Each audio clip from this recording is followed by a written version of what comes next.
Alors, aujourd'hui, on va parler des tableaux à deux dimensions.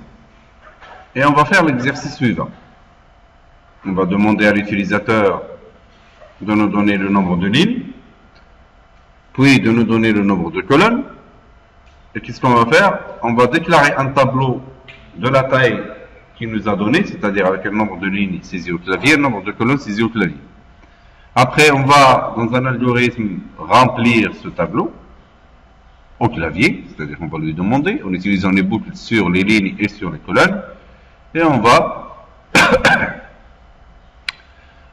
lui demander un nombre, multiplier tous les éléments de ce tableau par son nombre et les mettre dans un deuxième tableau de la même taille. Alors, pour ceci, j'ai déclaré quelques petites variables x, y, j, y, k, et ça c'est le nombre de lignes. Le x c'est le nombre de lignes. Alors, je lui ai demandé avec un printf donner le nombre de lignes. J'ai mis ce qu'il m'a écrit dans la variable x. Après, je lui ai demandé donner le nombre de colonnes. Et là, j'ai mis dans la variable y avec le scanf. Et après, qu'est-ce que j'ai fait? J'ai déclaré un tableau T de x lignes et de y colonnes. Pour déclarer un tableau à deux dimensions, vous mettez le type, le nom du tableau, et là, entre deux crochets, vous mettez le nombre de lignes, et entre deux crochets, vous mettez le nombre de colonnes, et vous les faites continu, l'un à côté de l'autre. En virgule. Maintenant, si je veux le remplir, ce tableau, qu'est-ce que je fais? Il faudrait que j'ouvre. Je veux le remplir au clavier, c'est-à-dire je demande à l'utilisateur de me donner des nombres, et je les mets dans les cases du tableau. Je vais ouvrir une ligne je vais ouvrir une boucle for, sur les lignes, d'accord, et une boucle for sur les colonnes. La boucle sur les lignes, il doit commencer à 0 et finir à x, à celui-là. Et la boucle sur les colonnes doit démarrer à 0 et finir à y. Très bien. Alors, je lui ai fait for i égale à 0, i inférieur, strictement inférieur à x et plus plus. À l'intérieur de ce for-là, j'ai mis un deuxième for qui va pointer sur les colonnes. Je lui ai dit for j égale à 0, j inférieur à y, j plus plus. Et à l'intérieur de ce for-là, je lui ai demandé de donner un nombre, et à chaque fois dans le scanf, regardez comment on met la valeur dans une case d'un tableau. Je fais scanf, ça c'est le format avec lequel je l'ai écrit. Comme j'ai créé un tableau d'entier, le format avec lequel je vais écrire, c'est comme pour les variables. Je vais écrire avec le pourcentage D, qui représente le format d'écriture d'un entier. Et ici, je mets la même chose d'un commercial comme pour les variables, et je mets tout simplement T de IJ. Là, il met dans la case IJ du tableau. Ça marche? Alors, là, pour m'amuser, j'ai voulu afficher le premier tableau. Je voudrais l'afficher. Regardez, j'ai mis une boucle sur les i qui va de 0 à x.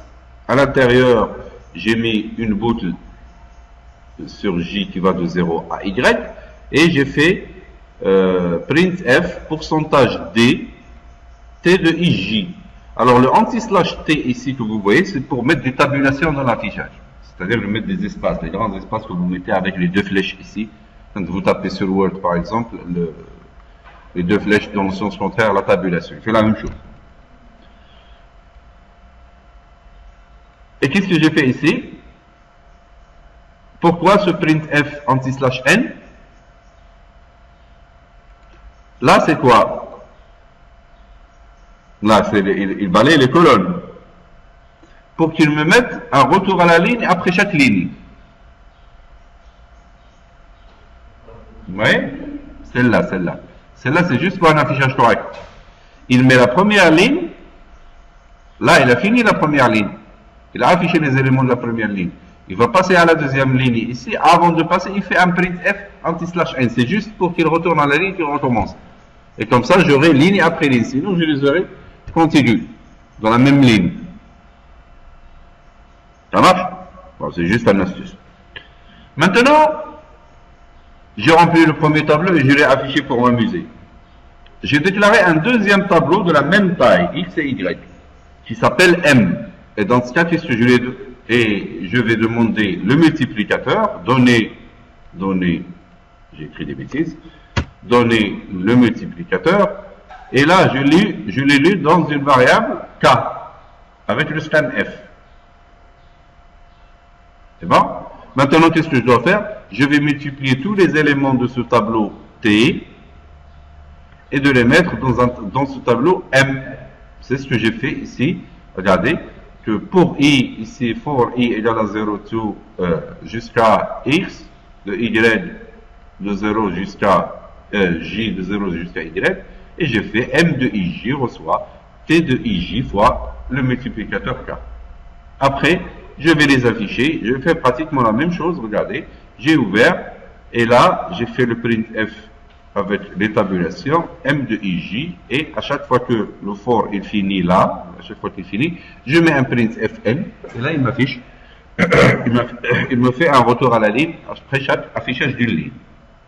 Je vais tester tout ça pour voir est-ce que ça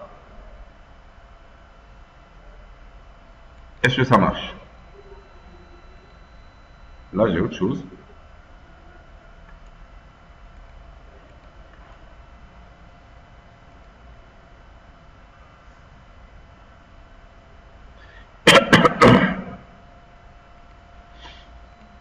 Alors, je vais exécuter.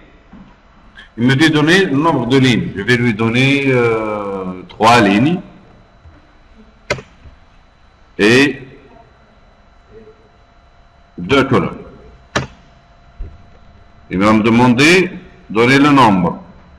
Donner un nombre, je fais... C'est bizarre. Il ne doit pas me demander ça. Bon. Ah, ça c'est pour le remplissage.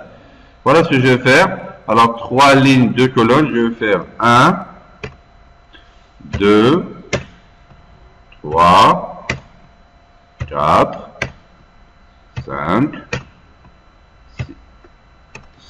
6. Il m'a affiché le 1, 2, 3, 4, 5, 6. Vous les voyez? Non, dans mon tableau. Il les a affichés ici. Maintenant, il me demande le multiplicateur. Je vais faire 10. Normalement, il doit afficher 10, 20, 30, 40, 50 et 60.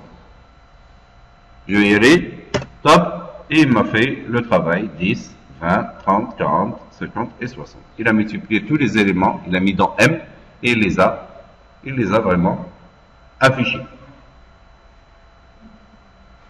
D'accord?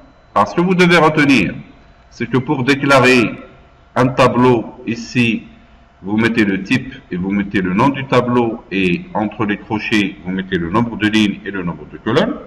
Ça, c'est pour déclarer un tableau à 2 dimensions, de lignes et de colonnes. Après, si vous voulez le lire tous les éléments du tableau, vous avez besoin d'une boucle sur les lignes et d'une boucle sur les colonnes. La première, il va de 0 jusqu'à le nombre de lignes, et la deuxième, il va de 0 jusqu'à le nombre de colonnes. Après, si vous voulez affecter une valeur au clavier à un élément du tableau, vous faites tout simplement scanf, le format avec lequel qui correspond au type de tableau que vous avez déclaré, et là, vous mettez le hand commercial et vous mettez le T de IJ qui repère la case du tableau dans laquelle vous voulez écrire. Finalement, c'est tout. Alors, pour afficher aussi, là, en fait, vous faites le printf et le format avec lequel vous voulez afficher, et là, l'élément du tableau.